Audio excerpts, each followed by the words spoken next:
దగ్గు బాధిస్తుంటే ఇలా చేయండి. శీతాకాలంలో జలుబు, దగ్గు అందరినీ విపరీతంగా బాధిస్తుంటుంది. చలికాలం వస్తే ఈ ఇబ్బంది మరింత ఎక్కువగా ఉంటుంది. పిల్లల దగ్గర నుండి పెద్దల వరకు అందరూ దగ్గుతో బాధపడుతూనే ఉంటారు. మనం తీసుకునే శ్వాసక్రియలకు ఆటంకం ఏర్పడినప్పుడు దగ్గు వస్తుంది. దగ్గును ఇంట్లో ఉండే వంటింటి చిట్కాలతో దూరం చేసుకోవచ్చు. దగ్గు బాగా ఇబ్బంది పెడుతుంటే అల్లం టీని తీసుకోవడం వల్ల దాని నుంచి బయటపడవచ్చు. శీతాకాలంలో అల్లం రసం తాగడం కూడా మంచిదే. చిటికెడు పసుపు, నిమ్మరసం, తేనె కలిపిన మిశ్రమాన్ని 3 పూటలా తీసుకోవాలి. దీంతో దగ్గు మంచి ఉపశమనం కనిపిస్తుంది. సొంటిపొడిని ఆహారంతో తీసుకుంటే మంచిది. అలాగే టీ స్పూన్ సొంటిపొడి, టీ స్పూన్ తేనెలో కలిపి తీసుకుంటే దగ్గు తగ్గుతుంది. కరక్కాయ కూడా దగ్గును తగ్గించడంలో మంచి పాత్ర పోషిస్తుంది. కరక్కాయ ముక్కను బొగ్గన పెట్టుకుని ఆ రసాన్ని మింగుతుంటే దగ్గు వెంటనే తగ్గిపోతుంది. పాలలో మిరియాల పొడి వేసుకుని తాగితే దగ్గు నుండి ఉపశమనం పొందవచ్చు.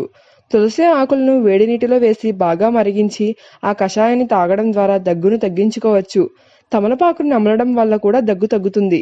గోరువెచ్చని నీటిని తీసుకోవడం ద్వారా దగ్గు నుంచి ఉపశమనం లభిస్తుంది. ప్రతిరోజు ఉదయం క్రమం తప్పకుండా వేడి నీరు తాగితే గొంతులో ఉన్న ఇన్ఫెక్షన్ తగ్గి దగ్గు దూరం అవుతుంది.